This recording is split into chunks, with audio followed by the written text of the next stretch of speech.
Coming up on F1 24/7 this week, are Ferrari going to IndyCar? Does this mean that they'll be leaving Formula One? I'll be giving the reasons why and my thoughts on this. Daniel Ricciardo was signed for McLaren in 2021, but this isn't the first time that McLaren have went for the Australian driver. I'll be telling you guys what Zak Brown said, the reasons were behind the original negotiations and why he turned down the team in the first place. And finally, Jenson Button has had his say on his former teammate's F1 future, as he is linked to go to Renault for 2021. Do you think he should go to Renault, or do you think he should avoid the seat? I'll be telling you guys he said, and I'll be giving my opinions on whether Alonso should come back to Formula One.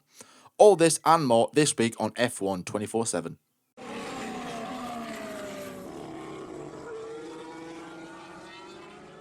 So this week, Ferrari boss Mattia Binotto has confirmed that the team is evaluating a move to IndyCar in the foreseeable future. Rumours are it'll be 2022. He previously said that they may consider entering other series if the F1 budget cap goes below $145 million. The IndyCar move would be in addition to their F1 program to reduce losses and a result of the cost cap, of course, meaning that they will not be leaving Formula One, just using IndyCar as a side project. The Maranello-based team have actually entered the Indy 500 before when it was part of the F1 calendar back in the 50s and 60s. But they have never won it. However, they nearly entered Indy once back in 1986, and they went as far as building a car, but it never went any further than that. I think it was something to do with Enzo wasn't happy with the new regulations that was introduced for that season. So he literally went as far as building a car, revealing it. I think he did a test, but that was the end of that. So it's really like a Ferrari threatening to leave, but in a different kind of way. Like, they're not threatening to leave Formula One, but they are saying that they might be going to IndyCar as a side project.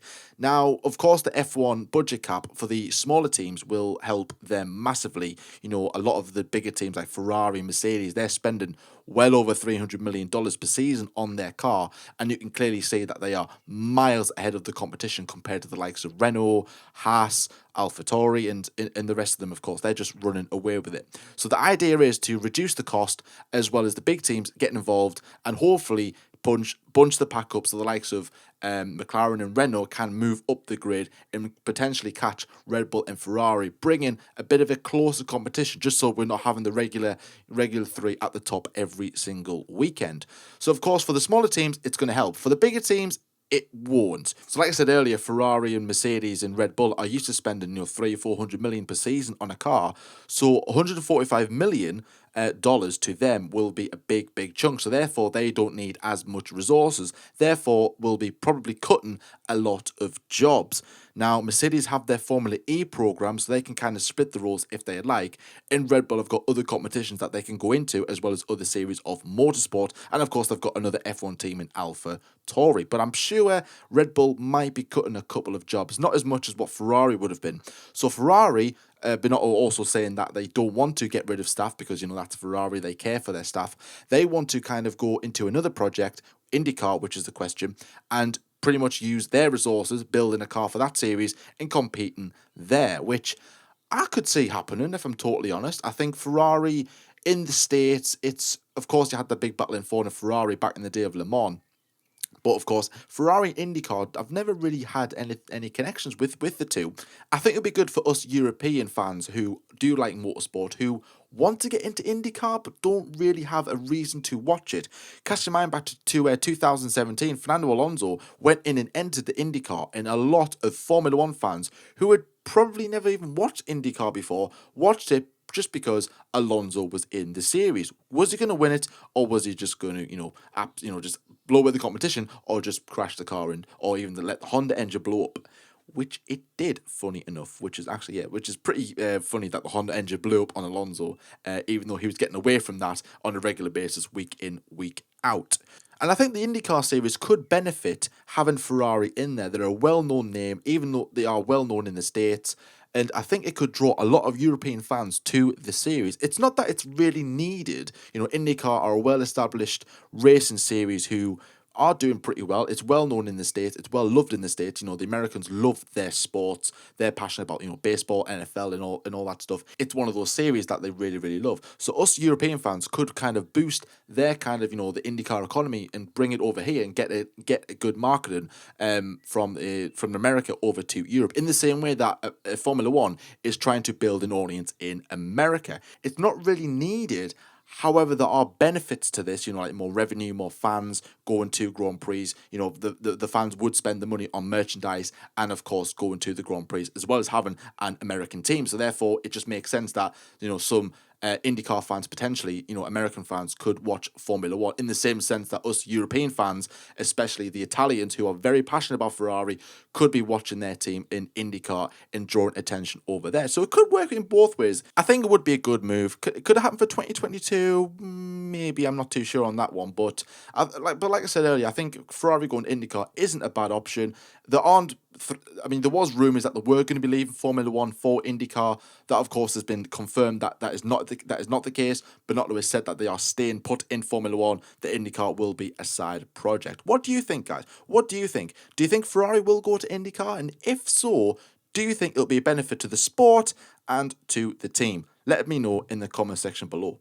So moving on now. Now, I don't know if you've heard this story this week, but Daniel Ricciardo is signing for McLaren. I know, shock horror, right? I've never heard this one before. No, of course, it's been all over the news. It's been absolutely plastered. And as a McLaren fan, I'm pretty happy with this. Of course, Carlos Sainz going to Ferrari, replacing the leaving Sebastian Vettel. Where's he going to go? But we're not going to be discussing this today. We'll be talking about the reasons why Ricciardo made a McLaren U-turn. So in case you don't know, back in 2018, McLaren actually tried to sign the Australian from Red Bull. But of course, McLaren had a really rocky end to 2018. Being the second slowest car on the grid, Williams were the only car that was slower than the McLaren come the end of the season. So when they sat down for negotiations, Daniel Ricciardo was not impressed with the direction the team was going in. They've had a really tough years with Honda, then they switched to Renault very late. So he was not in a good place to really go for the team. And Ricciardo wanted to be at a team where it's stable, where he knows he can win a couple of Grand Prix. So he took the option not to go to McLaren and went to Renault instead. However, at the start of the season and throughout the course of the season, it looked like Ricciardo had made the wrong choice, and in a way he did. But cast your mind back to 2018, Renault had been steadily improving since they re-entered the sport in 2016. 2018 was a very strong year for them with Carlos Sainz and Nico Hülkenberg. They had a really good season, really, consistent point scoring finishes, and it looked like that they were going to be on the podium come 2019. Having Daniel Ricciardo in there as well, alongside Nico Hülkenberg, two very well experienced drivers, and very good drivers for that matter. It looked like that Renault were going to be the team challenging the top three teams, Mercedes, Ferrari and Red Bull. But that wasn't the case. And instead, it was the team that Ricciardo rejected, McLaren, who looked like the threat and, of course, was the quickest of the midfield team. When I say threat, I take it that's very, very lightly, of course. McLaren was still nowhere near the pace of Red Bull and Ferrari and stuff like that. But you know what I mean. Like, they were the fastest of the midfield. So, of course, when Carlos Sainz announces that he is leaving for McLaren, going to Ferrari, McLaren, more or less, it was pretty much confirmed, or, well, rumoured at first that Ricciardo was going to go there, and then it was confirmed by the team a few days later. Now, Zak Brown believes that one of the reasons why Daniel Ricciardo has chosen to sign for the team and leaving Renault this time was because of the appointment of Andreas Seidel, which of course happened during the season in 2019, and the addition of Mercedes Power, which is coming in 2021, which of course will be Ricciardo's first year. Now, Ricciardo would have seen how good McLaren were in 2019, employing James Kay, Andreas Seidel, and of course getting the Mercedes Power win, getting some stability into the team. Ricciardo wants to be a part of that. He can see the vision in McLaren. A lot of us can see the vision in McLaren. However, we have seen this before, haven't we? Like I said earlier, with Renault. Renault looked like the team that they were going to be the team essentially moving up, making a top three to a top four, a manufacturer team building their own engines. Ricciardo looked like he was going to have a good future and kind of proved Red Bull wrong, but that wasn't the case. So he's going to McLaren. Now, there's been a lot of kind of raised eyebrows over this because even though Renault have only had one bad season, that's all it's took for Ricciardo to go, I don't want any more of this. What's the reasons behind this? Probably, I think one of the reasons why is he doesn't believe Renault are going in the direction he was promised when he first sat down in 2018. He probably did like the sound of the direction, the plans that Cyril and the other guys had going forward. It probably wasn't that case anymore. He probably just fell out of love with the team, and he wanted to be somewhere where he can be accepted, and he knows that he can challenge for potentially race wins. Now, McLaren aren't going to be winning overnight. He knows this. But surely there must be he must have seen something where he's went, I don't want to be part of this anymore. I'm pretty sure he would have gladly maybe suffered a year or two at Renault before going to 2022 and potentially moving up to the front of the grid if he truly believed in that project. So for whatever reason he doesn't believe in it, which to be fair, if reports are suggesting that Renault could leave the sport in the coming future, so maybe that's one of the reasons why. But it's just rumours at the end of the day. And of course, Ricciardo believes that McLaren is the way forward, which I think I've said earlier as well. Ricciardo and McLaren kind of go hand in hand as well. Ricciardo is upbeat, he's positive, he's happy, he's very, very popular, he's very, very quick. He's what McLaren need going forward. Do I see a World Championship partnership, material out of this? Probably not. Possibly, maybe Daniel Ricciardo could be that driver that gets McLaren's first win since Brazil 2012. Again, I'm just getting ahead of myself, but he has signed a 2-year deal. Let's see how it does. I'm not expecting big things in 2021. However, potentially in 2022, let's see how it goes. Of course, he has signed a 2-year deal with the team. What do you think on this? Do you think Daniel Ricciardo going to McLaren was the right choice? Do you think he should have stuck at Renault, or do you think he should have went off to another team? And if so, who was that team? And finally, Jenson Button, the 2009 F1 World Champion, has casted his opinion on his former teammate joining Renault in 2021.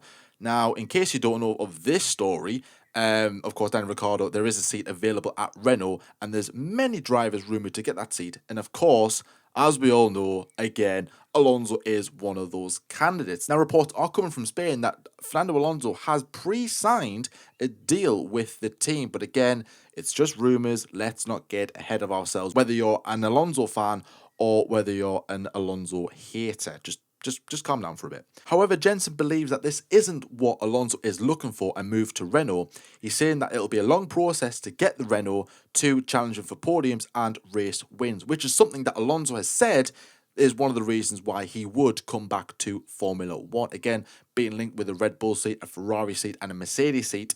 He's also kind of linked with them. Well, he was linked with them, but they've kind of, those rumours have been totally shut down. And it looks like he's going to be going to Renault. Jenson Button also added that he hasn't lost any of his ability at 38. However, rebuilding a team for 3 to 4 years is not what Alonso wants. Now, I can kind of agree with this because, like I said earlier, Alonso wants to come back to a race-winning team. In Renault, aren't a race-winning team. So why would he want to join there and just kind of just be part of the midfield, unless he just wants to be that, unless he just wants to be in Formula One for the sake of it. But personally, I just don't see it happening. I mean, don't get me wrong, Alonso as a driver, hear me out first on this one. I know Alonso has had a toxic relationship with his team in the past. Every time he's left his team, the team's done well. In recent years, look at McLaren, look at Ferrari, look at McLaren again. He's got that kind of toxic environment around him. However, as a driver, he is one of the best. He really, really is. I don't care whether you like him, love him, or whatever. He is. He really, really is. And he would do well at a team like Renault. His ability, his experience is going to help Renault going forward. But this is the problem. Alonso, he'll want a team around him and just him only. Renault will want to kind of divide the team between Alonso and, of course, Esteban Ocon. Getting Ocon to be driving alongside Alonso, which would help Ocon in his ability. However, I couldn't see Alonso doing that, and he'll get frustrated. He didn't want to be in Formula One in the first place. He wanted to walk away from it, and now ever since he's left the sport, he's been rumoured to be coming back. Me personally, I don't want Alonso back. I don't hate him in any kind of way. Like I said earlier, he's a brilliant driver. But he's had his time in Formula One. His time is over. Let's have a look at some of the younger prodigies coming through the ranks, or even get someone else that's currently on the grid who could be out of a contract very soon, or even may not get promoted. Yes, I said promoted. There's a couple of drivers who's linked in there, but the one driver that's catching my eye, who kind of, well, really other people's opinions have kind of tilted my head towards said driver. But I'll get onto that a little later on. Actually, at the end of the week for the F1 debate show, when we do our F1 2021 driver predictions, that's going to be a very good one. But it's almost like being with your ex-partner, for example. So, you've been with them for many, many years. You've made amazing memories. However, the relationship has broke down. What's the point in going forward? It's just been it's just everything's just died. Everything's just completely died. The romance has dead. There's no love there anymore. You go your separate ways, and you're trying to find your next love, trying to move on and forget about your past. But however, you just can't get over your ex. You just can't get over them, and you're trying to find a way back. But it's going to end in tears, regardless of how many times you come back. 2, 3, 4, it's going to end in tears. Forget about your ex. Let's move on. Let's have a look at some of the younger, some of the more potential candidates that could come through into Formula One, and just kind of start a new relationship. Let's just start again. Let's not have a look at what was. Let's have a look at what could be. And for me, Alonso to Renault, if it happens, I'm like, yeah, all right, it's happened. Let's just get on with it. If it doesn't happen, I'll be like, yeah, all right, Alonso will probably go to IndyCar. Perhaps that's where I could really see him, because he wants to win that Indy 500. And of course, he will. He would have won the Triple Crown, becoming the second driver to do so behind Graham Hill. I will be revealing who I officially think will be getting that Renault seat, like I said, on Saturday, when we do our F1 2021 driver predictions. But let me know in the comment section below what you guys think about this. Do you think Renault want Alonso? Do you think Alonso is right for Renault? Is Alonso what Renault need?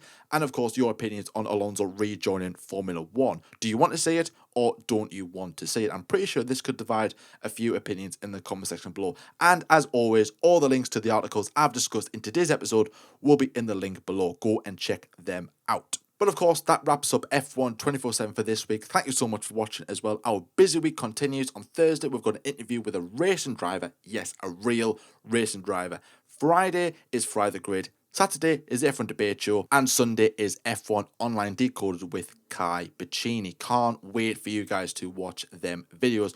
But anyways, guys, thank you so much for watching. Hit that subscribe button if you're new around here. We are very, very close to 2,000 subscribers. It would be amazing if we could hit it before the end of May. Please, guys, that would be so good to hit 2,000 subscribers. It would be absolutely incredible. But anyways, guys, I hope you enjoyed today's video. Take care, watch what you're doing, stay safe as always, and until next time, I'll see you later.